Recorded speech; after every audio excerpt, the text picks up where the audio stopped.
Bonsoir, ce n'est pas à une émission de jazz que je vous invite ce soir, c'est à une fête d'anniversaire, une fête forcément musicale puisque nous allons parler du festival Banlieue Bleue. Alors c'est un festival qui fête ses 40 années d'existence. Alors que tous les autres festivals, ou en tout cas beaucoup de festivals, se contentent de recopier les listes des meilleures ventes et de les mettre à leur programme pour assurer leur billetterie, voilà un festival qui prend tous les risques, toutes les audaces. C'est comme un resto, on arriverait, on ne connaît aucun plat, mais on sait que tout est bon. Je reçois le patron de Banlieue Bleue, Xavier Lemaître, bonsoir. Ça fait quoi, un 40e anniversaire? On prépare un truc spécial, un gâteau, un programme spécial? Oui, le programme est très spécial. Et 40 ans, ça passe vite. Donc, en même temps, il y a une certaine jeunesse encore toujours. Qu'est-ce qui change entre les débuts de ce festival il y a 40 ans et le festival que vous dirigez aujourd'hui? Est-ce que l'esprit est toujours là ou est-ce que ça a beaucoup évolué? L'esprit, c'est le même. C'est la musique, c'est la diversité de la musique, c'est des concerts souvent extraordinaires, c'est la découverte. Mais c'est la musique qui change beaucoup, en fait. Je vous propose de revenir, parce que vous l'avez voulu ainsi, à une affiche, l'affiche du festival de cette année qui a lieu, je le rappelle, du 24 mars au 21 avril. C'est une affiche absolument merveilleuse, une photo de Guy Lequerec, où l'on voit deux artistes noires américaines qui sont, vous pouvez nous dire, c'est Myriam Makeba. C'est Myriam Makeba, Mama Africa et Nina Simone. Elles étaient en concert toutes les deux le même soir à Saint-Denis en 1989, et c'était deux icônes de la musique afro-américaine et africaine. Et elles se croisent pendant que l'une monte sur scène et l'autre descend sur scène. C'est Myriam qui félicite Nina Simone après son concert. Merveilleuse photo. Donc évidemment, puisqu'on parle de Banlieue Bleue, on va commencer en musique, et j'ai choisi de commencer par un morceau qui incarne parfaitement la joie, l'audace, l'imprévu, l'improvisation, qui est l'esprit même, ontologiquement, comme diraient les philosophes, de votre festival. Il s'agit d'un moment d'anthologie entre le génie Dizzy Gillespie et l'autre génie, le batteur Max Roach. Écoutons-les, quelle merveille.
On dirait vraiment des enfants géniaux en train de jouer. Et vous m'avez appris une petite anecdote que j'ignorais sur ce moment particulier 1989, Banlieue Bleue. Oui, en fait, c'était le rappel. Ce morceau-là, c'est le rappel. Dizzy Gillespie, il sort de scène, il a cassé sa trompette. Donc, il ne sait plus quoi faire. Et il dit, qu'est-ce que je vais faire? Le public demande un rappel. Le public est en folie. Il s'avance, il réfléchit et il se dit, ah bah, tiens, je vais scatter. Et il chante Soul Peanut avec Max Roach. Alors, dans ce festival historique, on ne peut pas ne pas penser à tous les grands musiciens, Michel Petrucciani, à Miles Davis, à Chuck Berry. La liste est incroyablement longue. Et les affiches qui ont jalonné ce festival tout au long de ces 40 années, j'imagine que vous avez une valise pleine de souvenirs. Oui, bien sûr, évidemment. Et puis, c'est un passé qu'on n'oublie pas. Et puis, c'est pour tout fan de musique, évidemment, c'est une malle au trésor. Mais c'est aussi une évolution et toute une histoire, parce que c'est l'histoire du jazz. Et c'est vrai que tous les grands musiciens de jazz sont passés par là. Mais c'est aussi l'histoire d'une musique qui se transforme et puis qui s'ouvre à plein d'autres. Et puis, il y a une mutation qui s'est passée dans la musique et du coup aussi au festival. Alors, est-ce qu'on peut encore qualifier votre festival de festival de jazz? Parce que vous êtes dans le jazz, le rétro-jazz, le bebop, mais aussi la musique électro, le rap, la musique africaine, la musique du monde. La liste est incroyablement longue. En fait, on pourrait juste dire musique avec un S.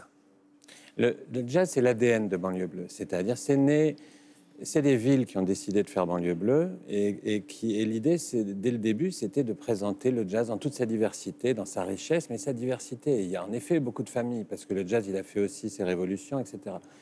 Et puis, en même temps, le jazz, c'est une musique qui a été ouverte à toutes les autres musiques, puis qui est inclusive.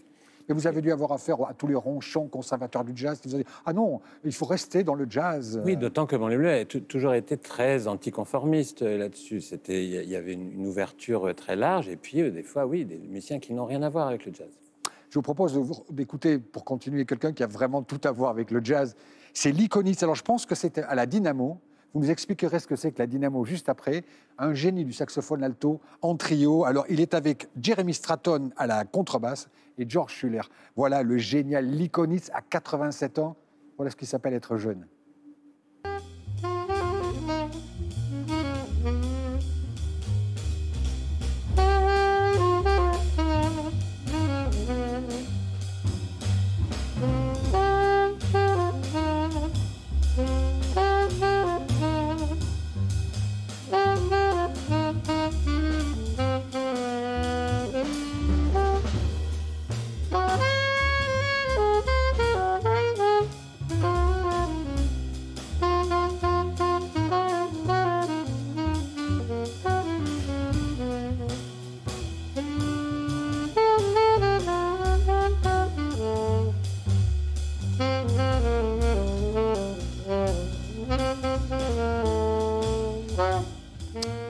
Alors là, on est vraiment dans ce qu'on peut appeler la pure essence du jazz, n'est-ce pas? Et vous dites, c'est ça, la moelle épinière du festival. C'est l'ADN, mais en effet, à un moment, Miles Davis, il a dit arrêtez d'appeler ça jazz, puisqu'il voulait appeler sa musique social music, la musique sociale. Et bon, il a intégré plein de choses au jazz, Miles Davis. Et à partir de là, le jazz a aussi commencé à changer énormément et à devenir aujourd'hui une musique très ouverte. Et vous avez, si je me souviens bien, vous me corrigerez peut-être, vous avez fait aussi un des premiers festivals de jazz, entre guillemets, à inviter des rappeurs, NTM, IAM, KRS-One. Vous vous souvenez du concert de KRS-One? Oui, c'était une soirée mémorable parce que c'était à Saint-Denis, la ville d'NTM. Et NTM IAM n'avaient pas encore sorti leur premier disque, c'était le tout début, quoi. Mais c'était une soirée très importante parce qu'en plus, c'était sous chapiteau, il y avait 4000 personnes et on avait KRS-One, la grande star du rap. À l'origine de l'histoire du rap. La soirée s'est finie avec des échauffourées, KRS-One n'est jamais monté sur scène. Mais c'est une soirée vraiment Ça reste un gros souvenir. Ouais. Je vous propose d'écouter un des invités de cette année, c'est Rodolphe Burger, qui montre qui montre aux téléspectateurs à quel point votre panorama musical est vaste, ample et sensible. Trace, je file, j'y vais. Je quitte la rade, j'accélère, je fonce. Je passe la corniche. La route est libre, Notre-Dame des cabarets, vous qui nous aimez tous. Je vous salue, je vous klaxonne, je vous salue, vous la Madone. Du tunnel de Santa Cruz.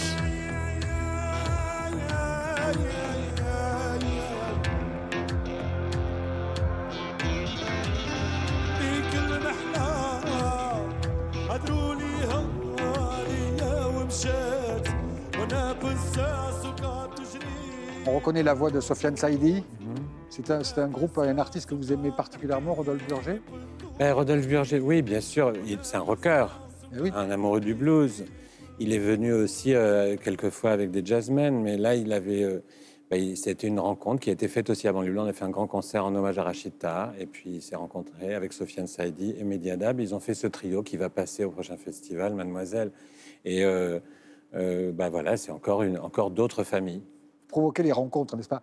Figurez-vous que dans cette émission, il y a quelques questions de gens qui vous connaissent bien et qui ont en tout cas quelque chose à vous dire. Eh bien, ce soir, comment l'éviter? Rodolphe Burger a quelque chose à vous demander. Cher Xavier, ma question est la suivante. Qu'est-ce qui préside à ton choix de programmateur en ce qui concerne les musiques qui ne sont pas réputés jazz et qui sont accueillis à Banlieue Bleue, qui est commencé un très grand festival de jazz, mais aussi un festival très ouvert.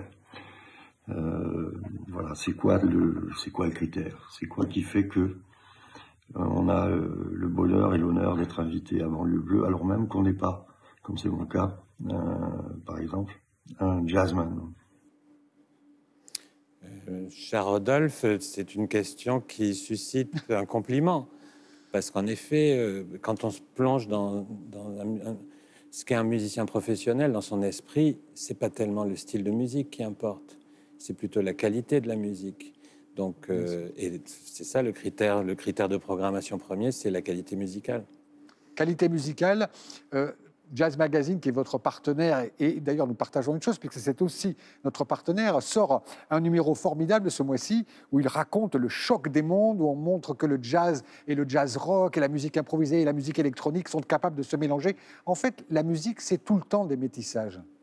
Ben oui, le jazz, c'est une des musiques créoles. Et puis maintenant, il y a une grande porosité entre tous les styles de musique. Pour définir sa musique, un musicien, souvent, il emploie 5 ou 6 noms de genre. Parce que les choses se mélangent. Et c'est ça la mutation extraordinaire. Je me souviens, Dizzy Gillespie, lui, à l'époque, il voulait que le jazz devienne... Il rêvait plutôt à la fin du jazz. C'est-à-dire que toutes les musiques... Alors lui, c'était les musiques cubaines et les musiques brésiliennes. Bien sûr. Et le jazz allait fusionner et créer une grande bouillabaisse et que ça allait être très fort, etc. Il n'a pas vu ça, mais aujourd'hui, c'est ce qui se passe. Je vous propose d'écouter quelqu'un qui est vraiment une grande bouillabaisse aussi, même si ses origines antillaises sont très fortement marquées. On va écouter Magic Malik en live. Il avait un groupe qui s'appelait le Magic Malik Afrobeat. Vous pouvez nous présenter un petit peu qu'est-ce qu'il faisait dans le festival Banlieue Bleue? Ben, c'est la même chose. Magic Malik, qui est un grand flûtiste de jazz, mais pas que. Tout à coup, il a décidé de revenir à ses racines. Et le Afrobeat, c'était le cas de la Guadeloupe, de ses racines. Et puis l'Afrobeat. La musique afrobeat. Donc, il a mélangé les trois, jazz, Ka et afrobeat. Il a fait ce groupe. On va l'écouter dans un morceau qui s'appelle Popote Ka bouilli, ce qui veut dire la marmite a du mal à bouillir. Je pense que beaucoup de gens comprendront parfaitement ce que ça veut dire, surtout actuellement. Les joies du métissage et pas de sous. Voilà la chanson de Magic Malik. Popote ka bouilli, l'eau de la ka monté, du voisinage nous manger, à pas pour ça yo pédini. Popote ka bouilli, l'eau de la ka monté, du voisinage nous manger, à pas pour ça yo pédini. Oh, la fête c'est en nous, et bête là c'est en nous. Et c'est ni toi manger, nous que nous les cochons là. La fête c'est en nous, et bête là c'est en nous. Et c'est ni toi manger, nous que bas cochons là reste là.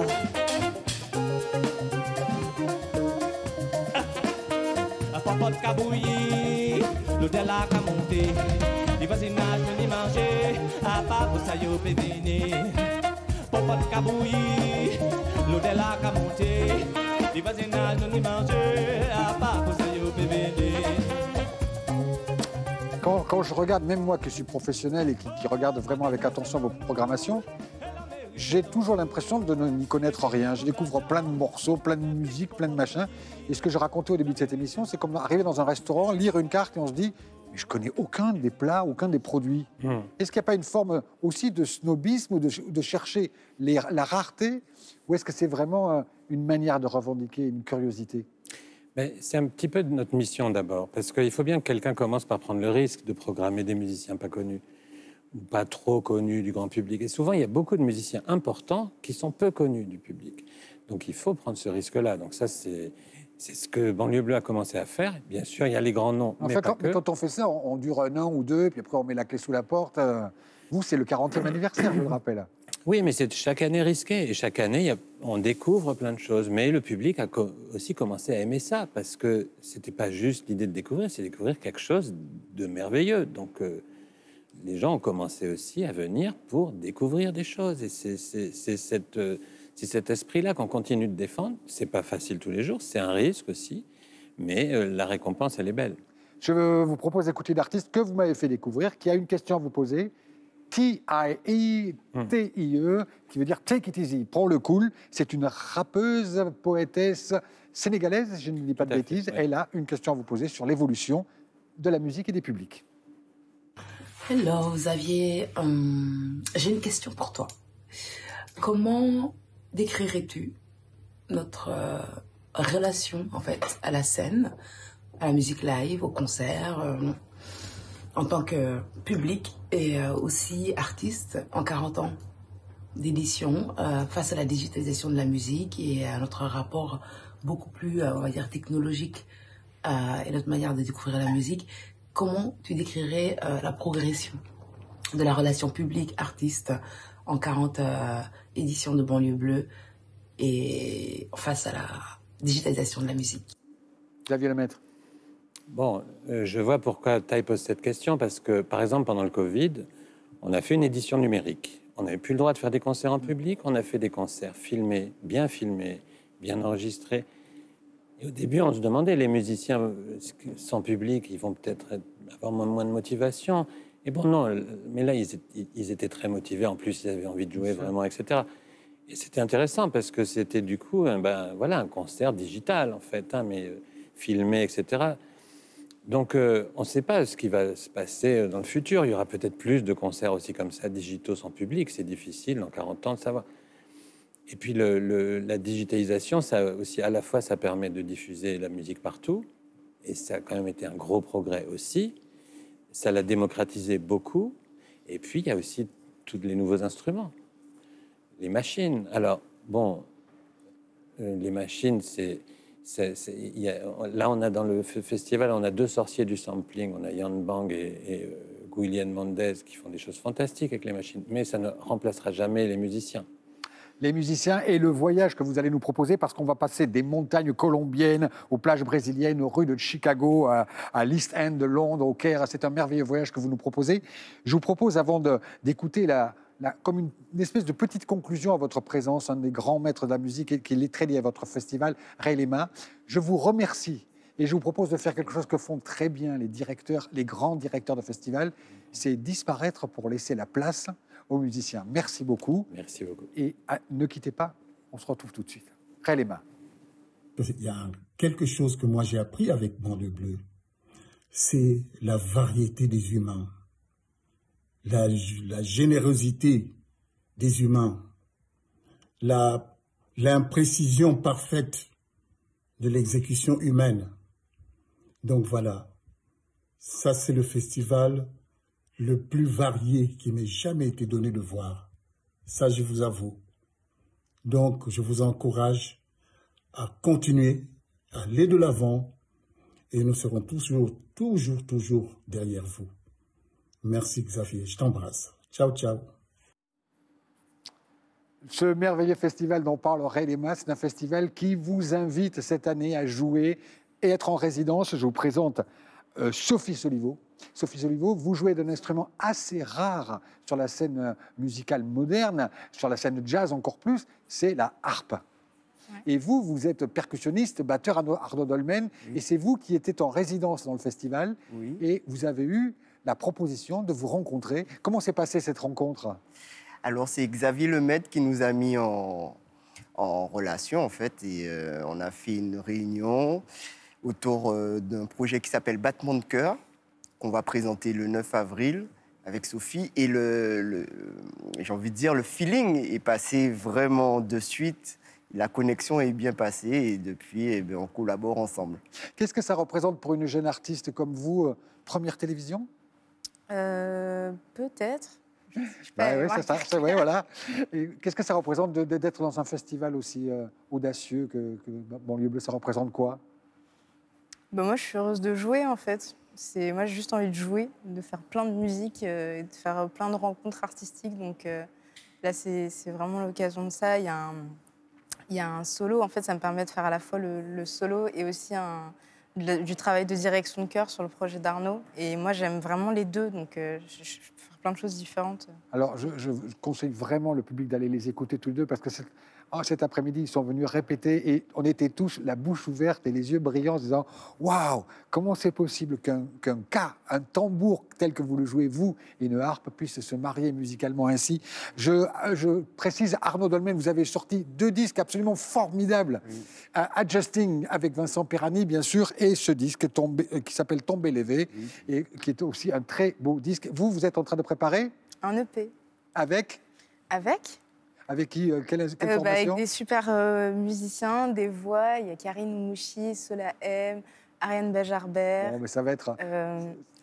Andy Berald, Eric Turpo, il faut le dire. Il fallait tous les citer. Oui. Vous nous avez fait un beau cadeau dont je vous remercie vraiment du fond du cœur. Merci. Un cadeau musical qui dit tout votre talent, toute votre délicate musicalité qui ne demande qu'à s'exprimer. Je vous souhaite l'un et l'autre une merveilleuse carrière et vous vous souviendrez de ce 40e Banlieue Bleue. Bonsoir. Bonsoir.